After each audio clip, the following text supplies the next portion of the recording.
Hi, everyone. This is Martin Willis with Podcast UFO, and welcome to episode number 13 with Dr. Bruce Maccabee. He's a very interesting guest. He spent a long career at the Naval Surface Warfare Center. During the time, since the 1960s, he was doing UFO research, but one had nothing to do with the other. He does excellent photo and film analysis. Your feedback is always welcome. You can email us at info@podcastufo.com.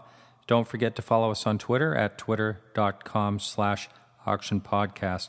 And I hope you enjoy today's show.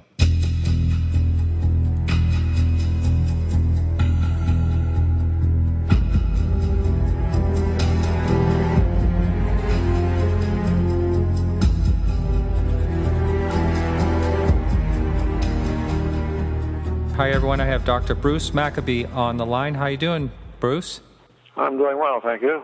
Thanks for joining us. And I've seen you in a number of videos and have looked online, and you have quite a background. Can you tell our listening audience basically your background? Well, I graduated from high school, of course, and I went through 10 years of college to get a PhD in physics from American University in Washington, D.C. Mm-hmm. And I went to work for the Navy in January of 1972 and stayed there until 2008, 36 years. Wow. That's a long run. Navy experience, yeah, I had no idea that was going to happen. When I started off, I thought I'd work for the Navy for a few years and then work for a company or something. But anyway, of course, I did a lot of different research projects for the Navy.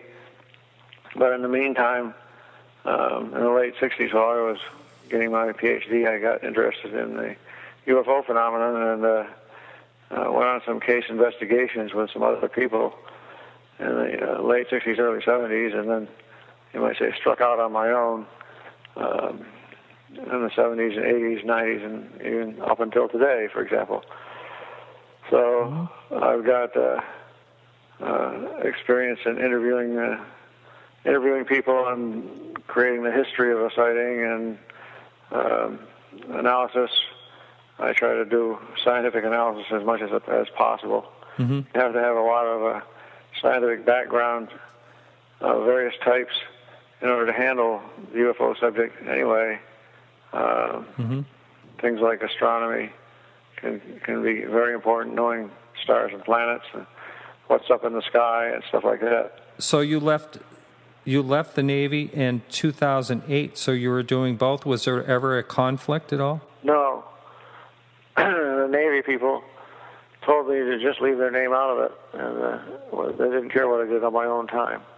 Wow, that's almost surprising, but that's great. They let you do that. I know analysis is a big part of that. Can you explain?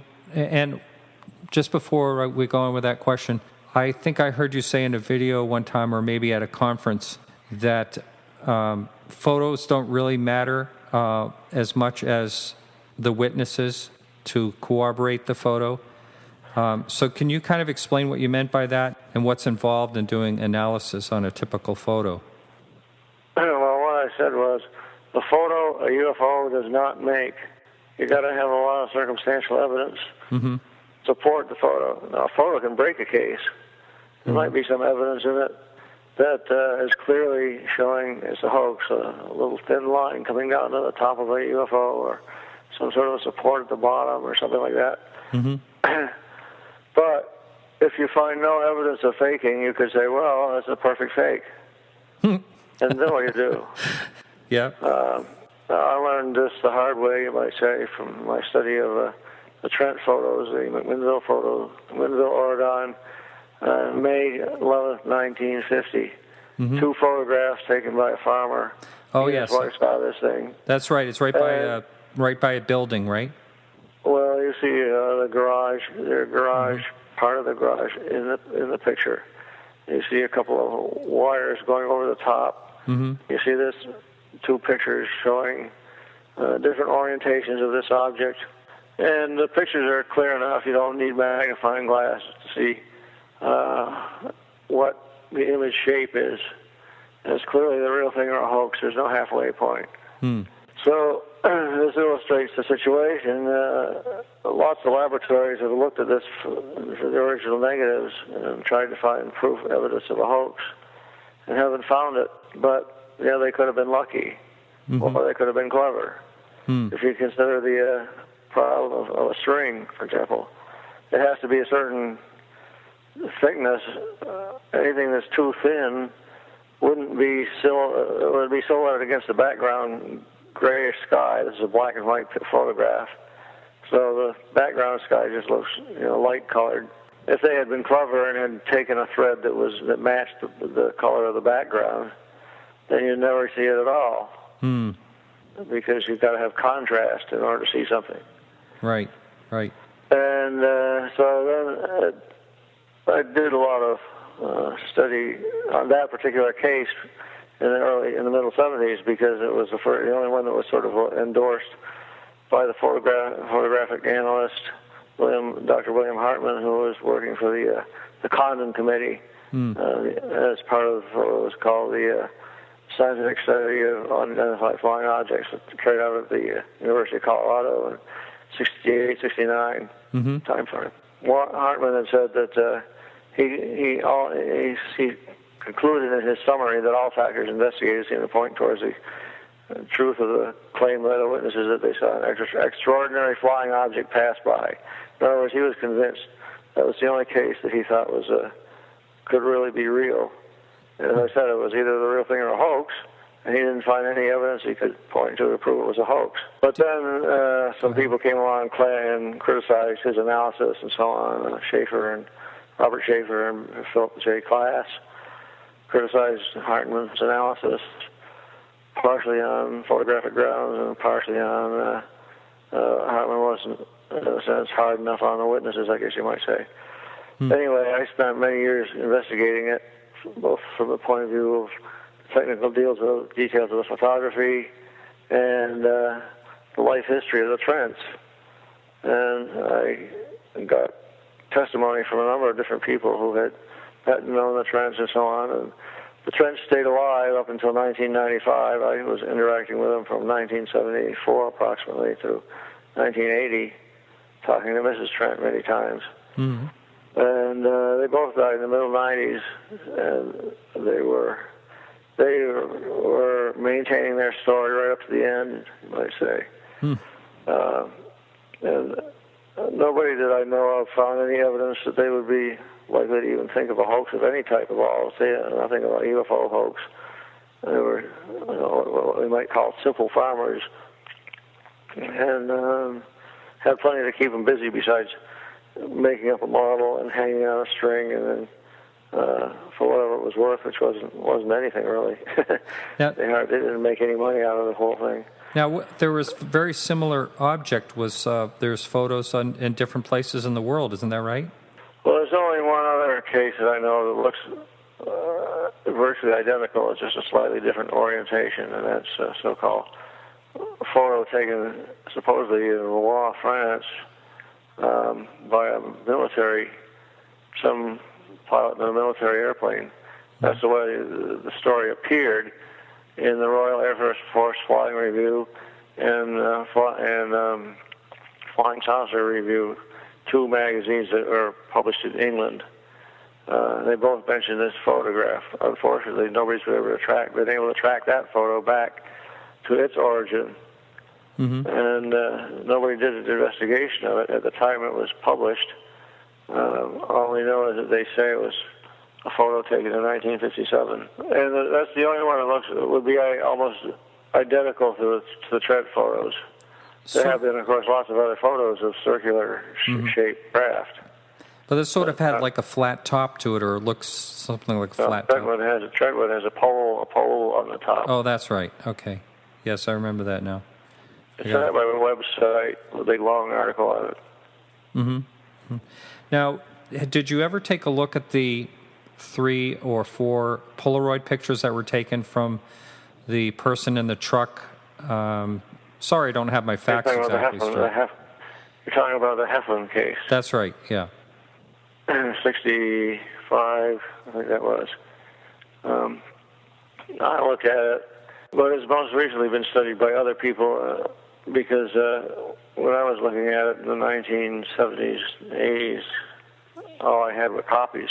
In that situation, Rex Heflin said that a few days after he had his photos, they were published in a newspaper. So people showed up with the military uniforms on, a black car or whatever, and requested asked if they could borrow the pictures for analysis.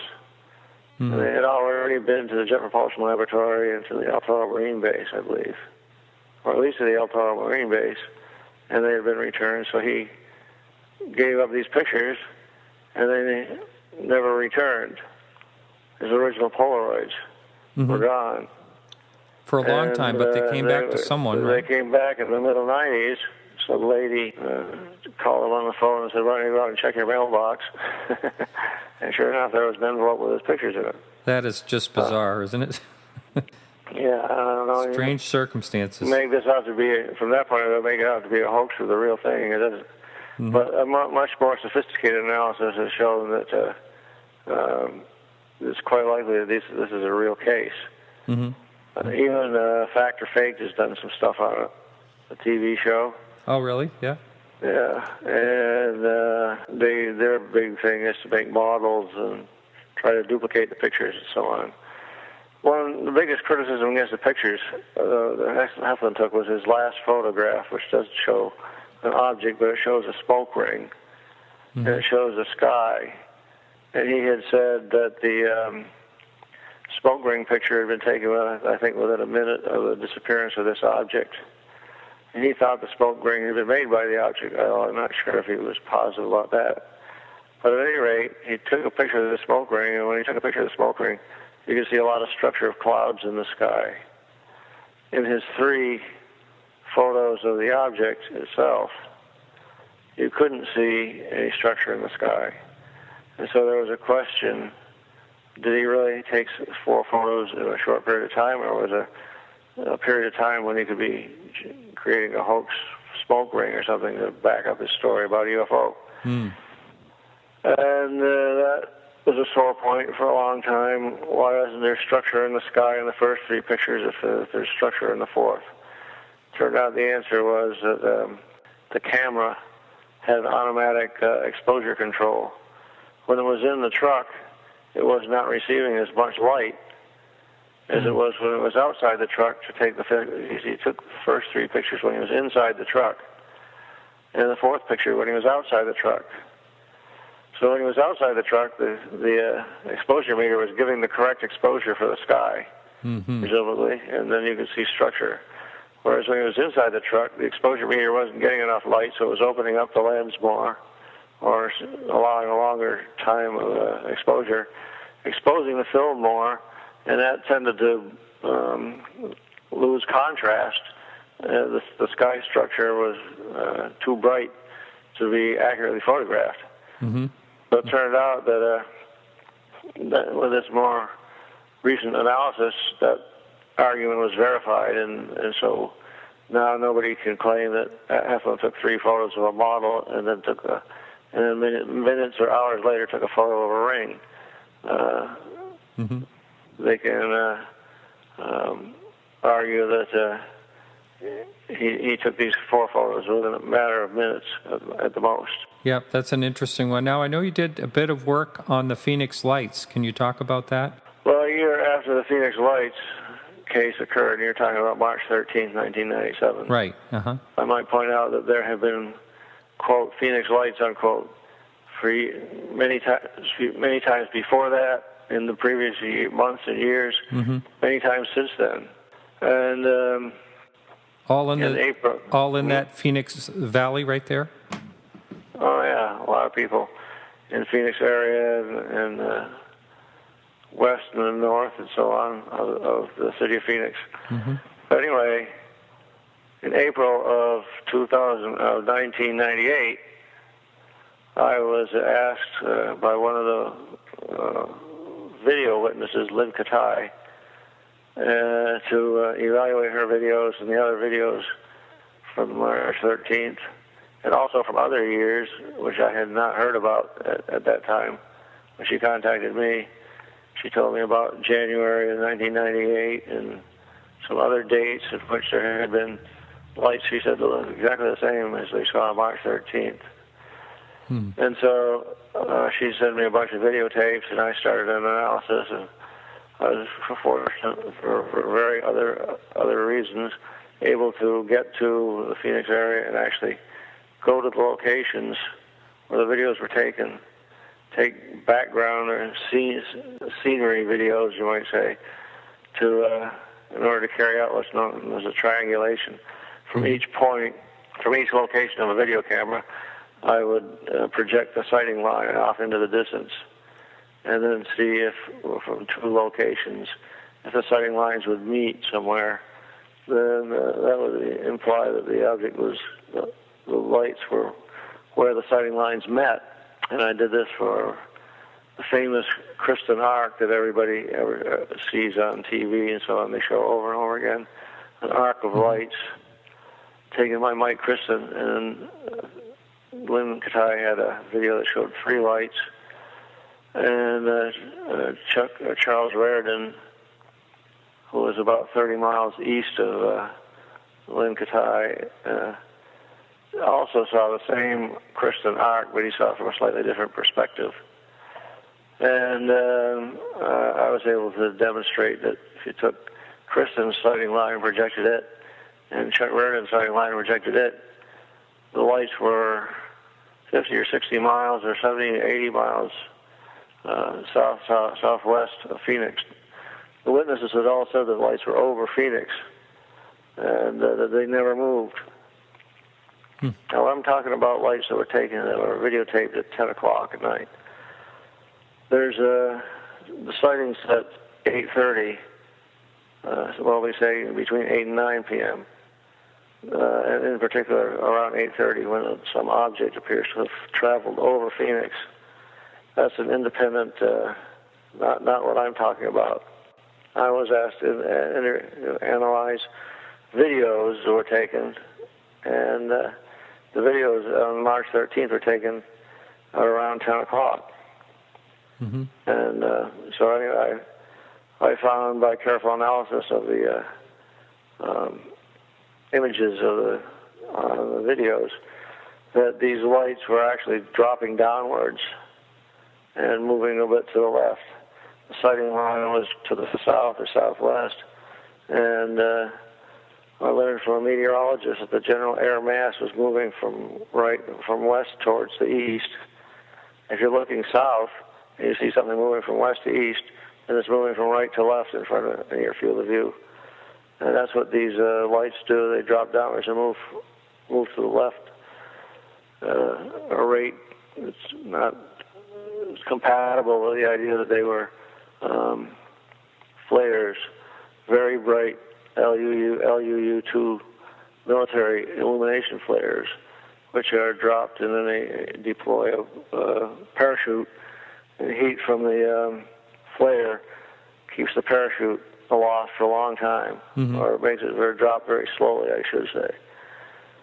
So anyway, that was my input to the Phoenix Lights situation, was to show the videos taken at 10 o'clock probably were not related to the whatever it was that flew over Phoenix at 8:30.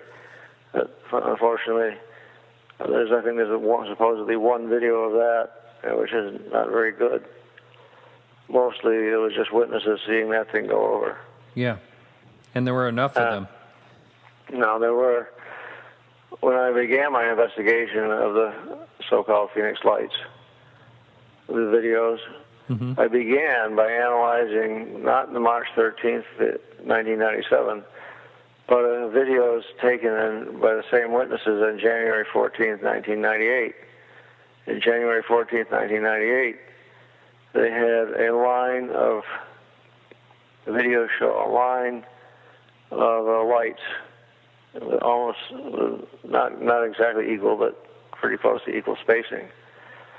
And if you set a ruler on your TV screen while you play this video and look at the line of lights, it's perfectly straight, which we were told is impossible to do. But when you plot the triangle, the line of light from different perspectives, it turns out that there's a curvature that you can't see from just one perspective. Mm-hmm. Anyway, I analyzed lights from January 14th, 1998, and concluded that they too were 70 or so miles southwest of Phoenix. Now, what is southwest of Phoenix? The Barry Goldwater training range, where the military drops flares as part of military exercises. And we were told in June of 1997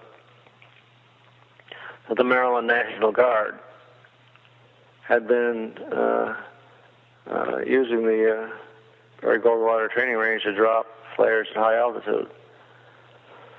So this is all stuff that's on my website for people who are interested on knowing what is known about those videos. Mm-hmm. Well, while you just mentioned that, why don't you give out your website address? Okay, that's www.brumac, that's Brumac.8K, number 8, letter K, .com. Brumac.8K.com. All right, and I'll put that under this podcast as well. Can you think of a situation where there was looked like pretty solid evidence for a long time and you figured out that it was a hoax? Well, yeah. There was August 6th, 1996, I think, video from Mexico City, which looked very good. Anybody who's seen that video a number of times would recognize it from the description. You see a building off in the distance, a big high-rise apartment building. And the thing's kind of floating? At the left edge of this building, you see this circular thing rotating and wobbling. Right. And then it starts to move towards the building and disappears for a period of time behind the building, supposedly, and reappears up above the building, travels along to the right, it's always moving to the right, travels to the right, and then shrinks and disappears, if I recall correctly. Mm-hmm. And I thought that was pretty interesting. I thought there might be some physics related to the propulsion of this object based on the wobbling and rotation. But there was another guy who was also working on this case, Jeffrey Sanio, a photo analyst, and he had discovered something funny that he did it on a statistical basis by analyzing each frame of the video. And turned out that as the camera wobble occurred, the camera that was taking the video supposedly was looking at this scene from another apartment house or an office building, and it was being held by hand. It was wobbling around. And he found that on a statistical basis, the edge of the building would get smeared by the hand and vibration, but the edges of the UFO did not. And then I found two frames that I have posted on my website, two frames that clearly show what I call fingerprints of a hoax, where the camera moved enough. We know the buildings do not move. I mean, that's sort of a fundamental assumption here. And yet, the edges of the building are so smeared in the vertical direction. The horizontal edge is so smeared. I should say the horizontal edge of the top of the building is so smeared by vertical motion that it's hard to make out where the edge is. And there are little flags, or I was told they were wind socks, on the top of the building. You can see them in the steady frames, but this couple of really super blurred frames, the blurring is so much that you can't even see the windsock. It's just blurred out, you might say. Mm-hmm. But the edge of the UFO doesn't change. It's just as sharp as the frames where there's no blurring. There's two frames for comparison here, where the building edge is extremely blurred. The UFO edge is not. And this sounds to me like the UFO image was pasted in. That seems like that would be very difficult to do, but obviously with all the software and stuff out there, people can do anything. Yeah, when that video came out, I was interacting with a guy in Hollywood who was making TV shows on the stuff, and he had some people. He told me he had some people say, okay, if you're going to do this yourself, what are you going to do? I got several video from different people who took on the problem of creating a video that looked like that. And none of them looked exactly the same, but they all had the same characteristics of an object rotating and wobbling and then going behind a building and coming up above and then going off into the distance. Wow. And apparently for somebody who was really into CGI, computer-generated imagery, it was not a very difficult task. And one big problem has to go with circumstantial evidence. Unlike the Minville case, where you had the people, or the witnesses and the photographer available to talk to for years and years afterwards. In this Mexico City case, it was the video was sent to Jamie Mosan, who was a TV commentator there, who's done a lot of work on UFOs, and it was anonymous. The person said that he was in the country illegally and didn't want to reveal his name. But with an anonymous witness, there's not much you can do. So the video sort of hangs out there in free space, you might say. Except for that problem with the smear of the buildings being greater than the smear of the UFO image itself. And by the way, both smears should be the same. If it's a real image, if it's a real thing out there. Except for that, this would have been treated as a monumental UFO video. But fortunately, Sanyo discovered this problem with it before everybody went super public and committed themselves to say, well, it's a real. Tons of videos, of course, on the internet in the years since. And I don't know how many million there might be now. But various levels of detail and quality. I know the one that has the most hits on it on YouTube is the one that was proven to be a hoax, and that's the one in Haiti. That was totally a hoax. Very, very well done. I mean, these people are the people that really go through all the trouble seem to do a pretty good job for the most part. That was a video? Yes, it was a video in Haiti, and there was an analysis of it. And I think there's something like 16 million downloads of it. It's something. Probably saw it, but I've seen so many they just sort of blur together. Yeah. Now, have you looked into the one that looked really good for a while? And I haven't really heard anything about it, but it was the Dome of Israel. Have you looked into that one? Yeah, well, there are a number of commentaries on that. That's where the video shows a bright light dropping down towards the Dome of the Rock. And it sits there, and all of a sudden there's a very bright flash, and then it goes zooming up. And supposedly, some the witnesses saw red lights up in the sky, I think, as they looked up after the thing zoomed away, whatever. And there were, I think, four videos associated with that. That's right. And one of them, the second or third to come out, was absolutely and concretely proven to be a hoax. Really? There's no doubt about it, because it was a photograph of the scene that was used for the camera shake to make it look as if the camera was photographing the scene. But as time went on, as I recall, the lights in the scene never changed. Like the UFO imagery was superimposed on, like they had taken a photograph and used that as the background, and then they put this UFO into the scene, and then they, after getting the composite, then they started causing it to wiggle around, either by using a video camera to videotape a screen that was showing this video, or they actually use a program to cause the whole scene to shift back and forth, up and down in a random manner. So that was one of the videos where it was absolutely proven to be a hoax. And I think I sort of lost interest in it and didn't really track it very closely after that, but I think basically it's considered to be a hoax now. I would think that if one was a hoax, then it just kind of gives them all away. At the very least, it's not something to spend a lot of time on. There was another problem with that was the lack of reaction of city officials, shall we say. I pointed out that when this, others had pointed out that if this thing had actually been a bright light that dropped down into the Dome of the Rock, which is got to be one of the most secure areas in the world, right?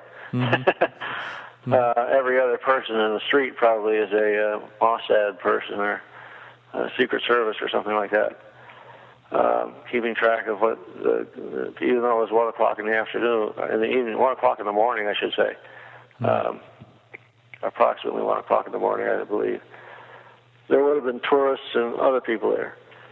And this bright light, the big bright flash that occurred, is shown lighting up the buildings and so on.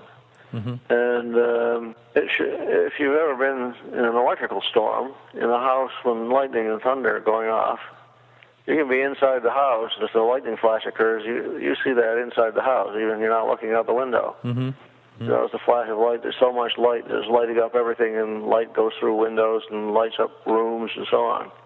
Well, I would have expected that someone would have said, "Hey, what's that flash of light that we had last night?" Good point. Yeah. Yep. There was a lack of background. Now, there was a so-called Chad hoax, where some guy by the name of Chad supposedly took a picture of a thing that looked like somewhat like a ceiling fan in the air. He had a number of photos, supposedly, of a novel UFO that had wires going upwards in a curvy manner, like a vase. I think I've seen that somewhere. That sounds very familiar. It was 4 or 5 years ago. Mm-hmm. First, there was one set of photos from one location in California, I think. Then another location, then another location. And the shape of the object, the structure of the object got more complicated as this went on. Then there was a document, supposedly of a top-secret project to reverse engineer a UFO that came out, and that was also related to this. I think the whole thing ended up being a publicity ploy for somebody trying to demonstrate how well he could make computer-generated imagery. Mm-hmm. Mm-hmm. But I'm not sure on that. But again, that's another thing where we never got to talk to the witnesses. Right. Can you think of a situation where you think it's very solid? You know, I know it must be hard to commit and say, this does not appear to be a hoax. You can't really go much further than that, can you? Well, you can say if it's got obvious characteristics you might be able to say, well, it doesn't look like anything that was made here. Mm-hmm. Like you take the Trent photograph, it's obviously not a bird or a plane or Superman. And so then what is it? If it's not a hoax, it's a real thing, whatever the real thing is. Mm-hmm. Another case that I worked on many years ago was a New Zealand sighting from an airplane that occurred on December 31st, 1978. Mm-hmm. And that investigation lasted days, months, and years. Really? But ultimately ended up proving that whatever that was photographed, I should say, movie film. Now, that case was one of the best documented cases ever, with multiple witnesses, including an airplane crew, captain and co-pilot, and a news crew that was on board the radio on the airplane, a reporter, a cameraman, and a sound recordist. The cameraman got color movie film. There was ground radar and airplane radar involved. So you had images captured on film, and you had the Wellington Air Traffic Control Center audio tape, which provided a timeline for everything that happened. And the reporter himself on the airplane had his own tape of things, and these could be reasonably well correlated. So there were a total of 8 witnesses involved in that case, as I recall. Yeah, that sounds pretty solid. It required a lot of technical analysis, a lot of interviewing and putting together a history of the whole thing and so on. Mm-hmm. And I would say that was whatever was there was a real UFO, whatever that means. Yeah. Now, Did you ever look into the Mexico, the Air Force in Mexico when they filmed with infrared cameras? Those strange you should bring that up. Okay. You often see in TV shows that are talking about UFOs, and they're showing one UFO image after another, and so on. And they'll show this video taken by the Mexican Air Force. This is March 2004. It shows clouds going by from right to left, and these very bright lights off in the distance appearing to go behind the clouds and come out, pop from behind the clouds, and so on. Mm-hmm. And it's clear, if you could speak Spanish, you'd know that the guy was talking about seeing these lights out there and thinking they were traveling right along with them, and that they had 12, I think it was, UFOs traveling along with the airplane. Well, yeah, I did a study on it. It's probably the largest study ever published on it. I've never seen anything written up by the Mexican authorities. I know that NARCAP did some work on it, but I don't know if they've ever published a report. Mm-hmm. That was a strange case because what alerted them to pay any attention at all to what was going on was not the infrared, but was radar. Now, if you can imagine the Yucatan Peninsula jutting out to the right, jutting out to the east, Mexico City's off to your left, to the west of the Yucatan. And this airplane is flying along in the northwest direction. And suddenly on their radar, this is an airplane which can do about 300 miles an hour, or 250 or something like that. It's on daily, I suppose, periodic surveillance for drug runners and contraband aircraft and stuff like that. Mm. And they have a camera that in the belly of the airplane that they can use to pick up either infrared or visible imagery. And also they have the radar. Now the radar tends to point in the downwards direction because they're looking for airplanes taking off or landing in forbidden airfields. As they're heading northwest over the Yucatan, they start picking up this radar target. The first thought was, some airplane has just taken off from a landing zone down there, and we should follow it, I guess. Their assumption was it might be a drug runner. So anyway, they turn their aircraft a little bit to go trail behind this thing, and then they start catching up with it, and they get to within 2 miles of it. They can't seem to get any closer than that. It speeds up, and then it maintains a 2-mile distance. So naturally, once they detect it on radar, initially I think about 5 miles, and then they get closer to it, they're looking out the windows thinking, we ought to be able to see this thing. You can see an airplane at 5 miles, you can see an airplane at 4 miles, you can see it at 3, you can even see it at 2 miles. Even better at 2 miles, obviously. So why can't they see it? So they're looking with their visible camera. They're not using the infrared yet. They're using the visible. And they track it for a while. And then they switch to infrared.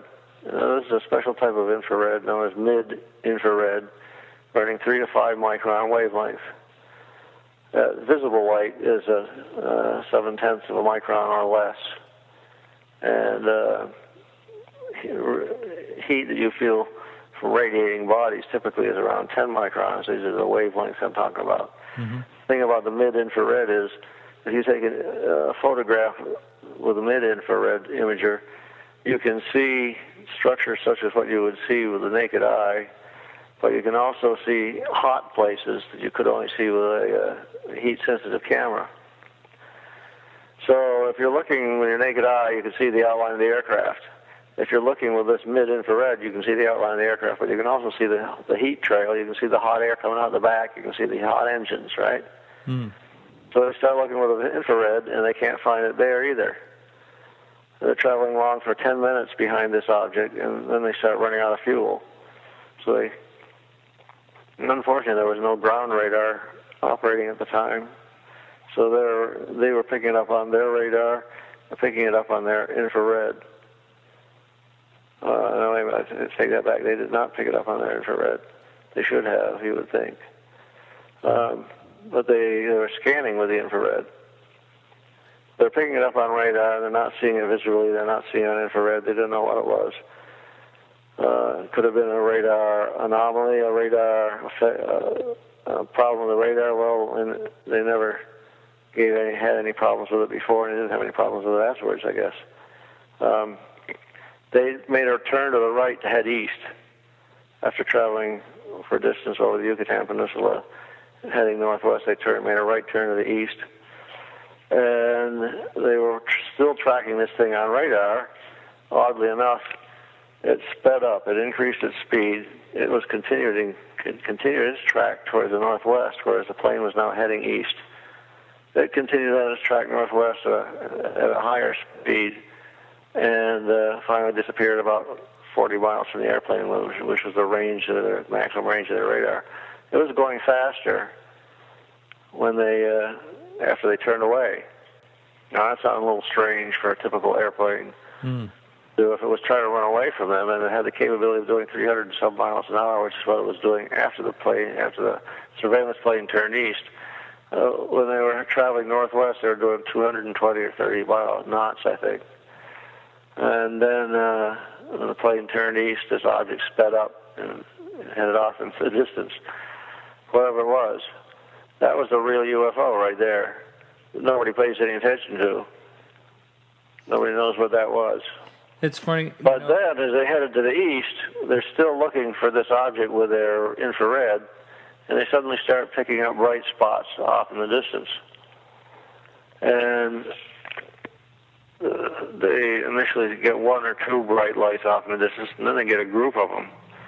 And these things appear to be a considerable distance away from the airplane and going behind clouds. But the perspective, the view of these things make it look like they're traveling right along with the airplane.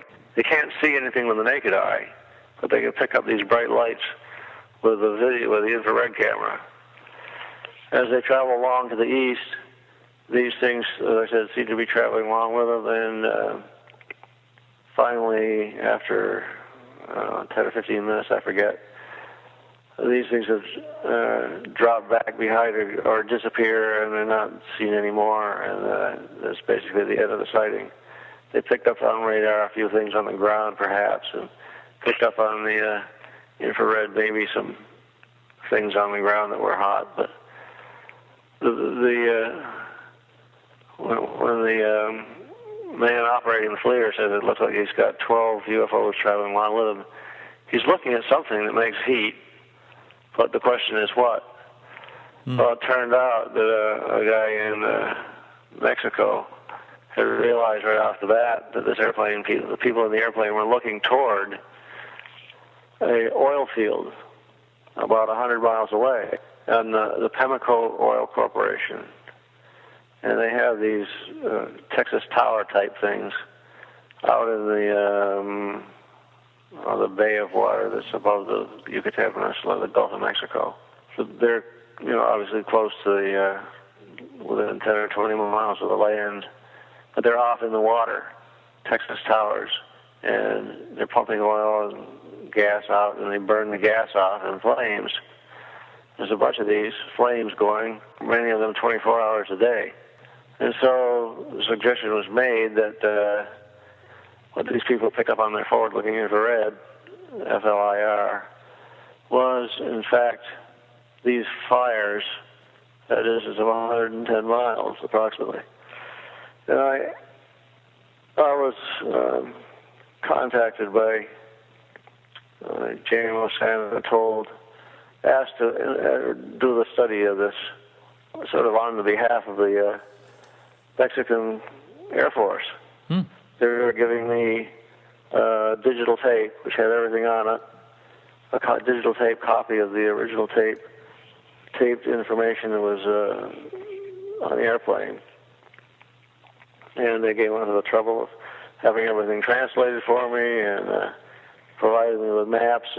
I got help from other people as well. They analyzed the whole situation and concluded that the radar target was probably a UFO It certainly was not identifiable, and it did strange things. It was invisible, but it was picked up continuously on radar. Not the first time radar has picked up things that are not seen. But very often radar targets, so-called radar angels, are artifacts of the radar itself or the weather problems. But here we have a situation where weather was not playing a role detecting a target at 2 miles away from the airplane. It was maintaining speed and then sped up on its own when it was going away from the aircraft. The aircraft turned away from it. So that was the UFO. Then as my analysis of the lights showed that, in fact, the people were looking, and these lights drifted backwards.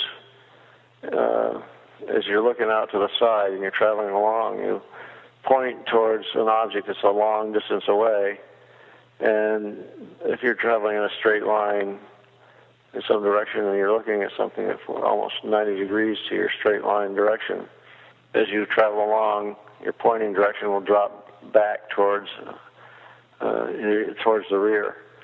And so the pointing direction on these objects actually did drop back a ways, consistent with how they move, how the plane flew along. Bottom line being, they were looking in the direction. They definitely were looking in the direction of these things, the gas flames. And so that seemed to be a reasonable explanation, although I wasn't able to absolutely prove by identifying each flame with each bright light, which is something you should be able to do. But there may not have been enough data to do that. In any case, the Air Force response was, well, we've flown over the area many times and never seen those flares before, the fires. So I don't know, but that's probably explained. The infrared lights are probably not UFOs. But there was one there earlier, which is the kind of radar target, I'd say, was an unidentified radar target. Yeah, really. And it wasn't. You see, the point is, it wasn't a balloon that was traveling a couple hundred miles an hour. It wasn't an ordinary aircraft, because you would have seen an ordinary aircraft. They can't paint it invisible. And even somehow they had managed to camouflage an airplane so that you couldn't see it by looking down on it, because it looked like the background. Any engined aircraft we have creates heat. Even the much ballyhooed stealth aircraft would create a heat trail, and certainly not as great as a jet aircraft or something, but you should be able to have seen the engines of any typical aircraft that would be over the Yucatan Peninsula. Right. And yet there was nothing there on the FLIR and nothing visible. Right, yeah. So what was it? That's right. That sounds like it was a good one after all, even though the thing that everyone looks at is those lights traveling along. Well, you know. Yeah. Press in, garbage out. The press goes to the throat. It's the same sort of thing with the Phoenix Lights. What do they show for Phoenix Lights videos? They show these videos that are probably the flares at 10 o'clock. Yeah. And when they're talking about, they'll be interviewing somebody about what he saw at 8:30. Oh, I saw this big triangular object that went over and had a couple of lights on it, because it was as big as a city block.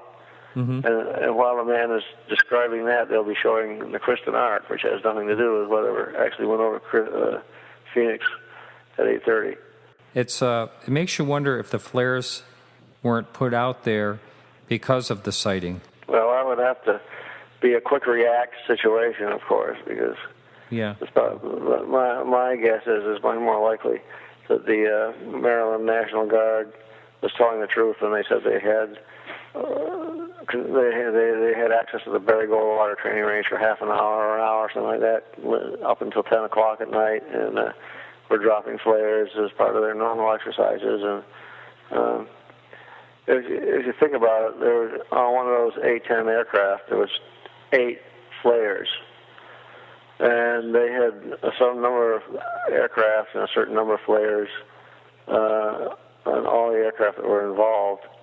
And apparently they were told that they couldn't land with flares. They had to use them up. At least that's what the story was.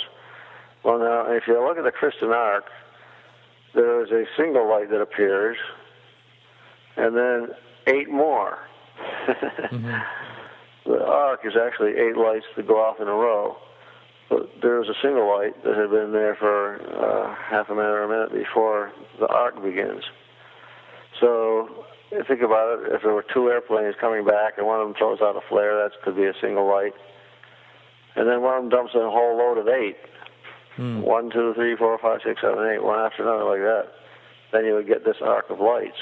So we're just about out of time here, and just one question comes to mind is, what do you think the future is going to be of analysis? I know they can create more and more sophisticated films to fool us, but do you think the analysis will be more sophisticated as well? Well, the analysis will probably be more sophisticated, but I think it's still going to come down to a lot of the background stuff, the circumstantial evidence, why the film was taken, who took it, how it was taken. You always have to put together a history of the sighting. The problem here in UFOs is UFOs don't exist. Therefore, anything you videotape or photograph is not real. That's from the point of view of conventional science. Mm-hmm. So you've got a tough row to hoe to prove that whatever it is unidentifiable. Right. And you prove that the proof can take place by demonstrating that whatever is recorded on video or film or whatever is clearly not something that would normally be there, whatever it is. And then you've got to prove that whatever the film or video isn't a hoax by somebody. Mm-hmm. One of the key things you'll have to have is access to the witnesses, anonymous videos, photos, and so on. Don't hack it. Right. Yeah. I will say that a single photo or a couple of photos is a lot easier to fake than a movie, film, or a video. Mm. So the fake probability goes down as the complexity goes up. Yeah. But that doesn't mean that the fake probability goes to 0. Mm-hmm, mm-hmm. Unless you've got a lot of circumstantial evidence behind it to demonstrate why it should be considered to be the truth as opposed to a hoax. Mm-hmm. Well, this has been really interesting, and I really appreciate your time. So this is Martin Willis with Dr. Bruce Maccabee, and that's it for today.